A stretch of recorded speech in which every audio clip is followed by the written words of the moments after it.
What's up, YouTube? It's been a while since I've been in front of this camera. Well, not this camera, but a camera for a video for YouTube. But here I am. Hard to believe that it's been almost a year since I've done my last upload. Put a video together. A lot has changed. I've moved. My job, still in the military, but my job changed a little bit. So just a lot going on. There have definitely been some times I've taken my GoPros out and taken this camera out to try and put a video together, and it just doesn't work out for one reason or another. And so it's been a year since I've done anything. That being said, one of the biggest changes, or one of the biggest pieces of news, I guess, for me, is that I have partnered with Favorite Rods. I'm on their pro staff now, so I'm super excited about that, which kind of leads us into this video. I am going to be doing a rod and reel arsenal video for 2018. So I'm about to show you what I'm using this year as I fish. Now, I will preface this video by saying, yes, my channel is Budget Angler, and yes, that's kind of where I got my start, was using budget-minded equipment. And yes, I do have some budget priced rods and reels in here. Not all of them though. And all that to say is that I've spoiled myself a little bit here and there. I'm going to tell you now, before I teamed up with Favorite, I'd never spent more than maybe $70 on a rod.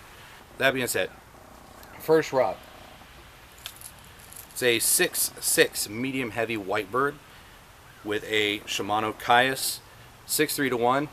Right now I've got it spooled with 12 pound monofilament.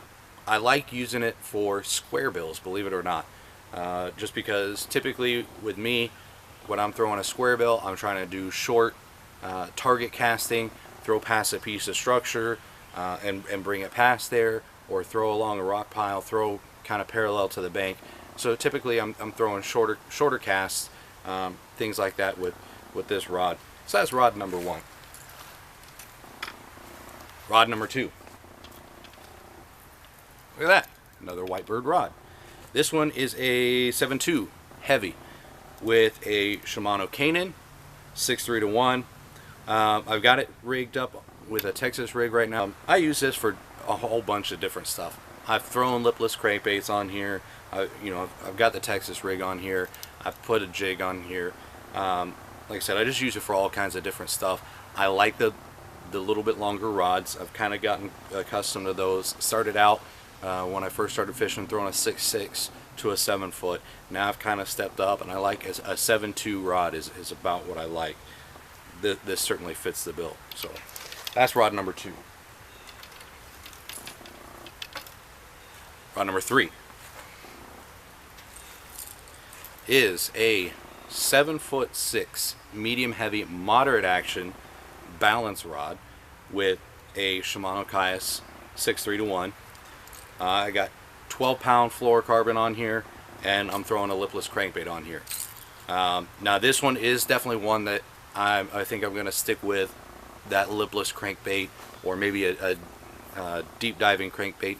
Some kind of bug just landed on my face. A deep diving crankbait, something like that. This rod loads up really well.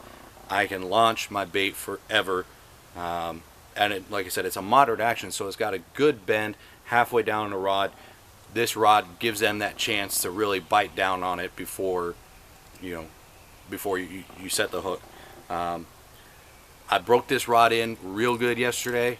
I took this rod out to a pond that I've never fished before, and I caught a 6.25 pound bass on this rod and reel right here. Different lipless crankbait. I caught it on a 6 cents Quake 70, but I ended up breaking off that bait on a log a couple casts later. But this rod did a great job handling that fish, and even this reel, as cheap as this reel is, it's a $50-$60 reel. Smooth drag. That fish was peeling drag on me. It did just fine, and I couldn't be more impressed. So that's rod number three. Rod number four, a 7 foot medium heavy fast action defender rod with a Shimano Casitas 7:2 to 1 gear ratio, and I've got it spooled with 17-pound Suffix Pro Mix is what it's called. It's like a copolymer line, so it's a monofilament line with a fluorocarbon coating. And I like using this rod for a lot of different stuff. It's a good general purpose rod. There's almost nothing that you can't do with this rod. However, I like using this rod for topwater stuff. I'll switch out this reel for braided line occasionally. I got a couple different reels that's got some braid on it, so I'll put some braid on here sometimes, and I'll throw, you know, like a swimming frog, like at the Zoom Horny Toad. I really like that. But what I really like throwing on this rod and reel combination is the River to Sea double plopper. And laugh at me if you will, but I have caught some good fish on that bait with this rod and reel combination. I'll also throw some spooks on here, some big topwater walking baits, things like that, and this rod and reel combination does a great job with that. Love this setup as well. Moving on. Next up, we got a Lunker's TV 2-piece 7.2 medium heavy rod. Right now I've got on it a favorite Whitebird casting reel, 1/4 ounce tungsten weight, which is a little light for this rod. I'll tell you that right now. It's a little light. So I just got to be careful when I cast. I got to have the brakes tightened down just a little bit more, which shortens up my casting distance, but it keeps me from bird's nesting too. So that's this one. I really love this rod too. It's another good all-around rod. I've thrown all kinds of stuff on here, chatterbaits, things like that, spinner baits. So great rod. Moving on again. Next one I've got is a 7'3" heavy phantom rod, and I've got it paired with a Shimano Canon 7:2 to 1 gear ratio, 50-pound braid. This is my frogging setup. I'm gonna tell you what, I would not want to trust any other rod than this for throwing frogs in heavy cover. I have pulled some good fish out of some thick muck with this rod. I'm telling you, this rod, if you are in the market for a good heavy flipping frogging rod, yeah, I know Flair's got his rod, but this rod is another great option for you. I love the red and black. I love the camouflage grips. Just an absolute phenomenal rod. Can't be more happy with a rod than this one here for what I'm using it for. All right, only a couple rods left. I've got 2 more casting rods, and then I got 2 spinning rods, and then we'll be done. All right, so bear with me. Next up, I picked up the John B. Special. Picked up a 7-foot medium heavy rigged rod, the Phantom rod, and this is such a cool looking rod. 7-foot medium heavy. I've got it paired with a Shimano Corrado 6.3 to 1. It's got 14-pound fluorocarbon on here. Obviously you can see right now I'm throwing a weightless Senko, and this thing is just such a smooth, awesome rod. I was throwing a jerkbait on it too, same rod and reel, or same reel, same line. Just was throwing a jerkbait on it, and it handles that jerkbait really well too. And the other thing that I really like about this is this reel seat. I don't know if you can see how well you can see that, but this reel seat, it leaves so much of that rod blank exposed. So when you're palming this reel, both of those fingers are in direct contact with that rod blank, and it's such a sensitive rod that I don't know. It's absolutely great. I love it. It's such a slick looking rod too, with all the cutouts here at the top of the reel seat. Just a sweet looking rod, and like I said, it's super sensitive. I love it. Awesome rod. Can't wait to break it in on its first fish. Haven't caught anything on it yet, but I can't wait to catch my first fish on that. We're down to one last bait caster and the 2 spinning reels, so let me hurry up. This one here, 7.6 heavy, big sexy rod.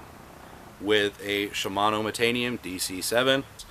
This was actually a 7-to-1 gear ratio, so it's a little bit quicker, but it's not so fast that I can't slow it down just a little bit, or I can't speed it up as needed. So right now I got a jig tied on here. It's a great rod. I've used it for all different kinds of stuff. Again, I threw some Lipless crankbaits on it. It's a little heavy, a little stiff for doing that, but I just wanted to use the rod, and so that's what I was using at the time. But it's a great option for some flipping pitching setups. Again, like I said, I got a jig tied on here, so it's a great option for a jig rod. So that's that one. I'm telling you, this is such a cool looking rod with just the black and red weave down here in the handle, the cork grip, carrying on the black and red up here, and then you can see the wrap going up the rod to the second eyelet. It's just so cool. So I love this rod. Such a sweet looking rod. I'm telling you, I'm waiting for the Lake Fort guy edition of this. I'm looking forward to seeing what he does with this rod. So I got 2 spinning rods. We'll hit those and then we'll be done. Alright, so the first spinning rod that I've got, if I can get them untangled. First spinning rod is a 6.6 medium heavy absolute spinning rod. Good all-purpose spinning rod. You can use it for a whole bunch of different stuff. It's a little bit stiffer than I expected it to be for a medium heavy in a spinning setup. It would definitely be a good all-around option if you're not into the bait casters and you prefer a spinning setup. This would definitely be an option to look at. Like I said, it's a little bit heavier than I expected it to be for a spinning setup. As far as stiffness, it's a little bit more stiff, but it's still not bad. I've thrown weightless Senkos on it, you know, a wacky rig. I've thrown other stuff on it. Right now I got a little blade bait on here, and it does okay. Can't say anything bad about it, except, like I said, it was a little bit more stiff than I was expecting. Not that it really needs to be less stiff, or that, you know, it's too stiff to be able to use. It's just a little stiffer than I was expecting. But again, it's still a great option. Like I said, good all-around rod, especially if you're not into the bait casters. Pick you up one of these 6.6 medium heavy absolute rods, and you can use it for just about anything you want to. Last but not least, my Whitebird spinning setup. And I'm telling you what, this thing is paper light. Super lightweight. The rod and reel combination. This one is a 7.2 medium light rod. This is my ultra finesse setup. Like I said, 7.2 medium light, 20 pound, 15 or 20 pound Power Pro to an 8 pound fluorocarbon leader. Great little setup. Like I said, it's super lightweight. I can't tell you how light this feels. I mean, even compared to this balance spinning rod, the balance isn't heavy, but when you put it down and pick this one up right after it, you really notice just how light this rod is. Like I said, I know some of those rods were a little bit higher priced, and some of you may not be able to afford those, and that's okay. Nobody's saying that you have to have those high-end rods. I'm telling you what, I absolutely love Favorite. I love being partnered up with these guys. They got great, outstanding customer service, great warranties on the rods for manufacturer defect, and the fact that they approached me and asked me to be a part of their pro staff is just, it still blows my mind. So thanks guys for watching this video. I know it's kind of a long one, and I know I was talking kind of quick trying to run through these rods and reels, but I do appreciate you guys watching this video. I promise you I'm going to try and put out some more content. That pond that I fished yesterday, pulled out that big one, I guarantee it's got more really big fish in there. I'm going to be doing a lot of fishing in there during the summer. So I'm going to try and put some more videos together for you guys, some more content. Hopefully you guys stick around and watch those as they come around. Be sure to follow my Instagram @budgetangler. Subscribe to my channel. If you like this video and you want to see more like it, hit that like button, leave a comment down below. And guys, thanks for watching. Tight lines.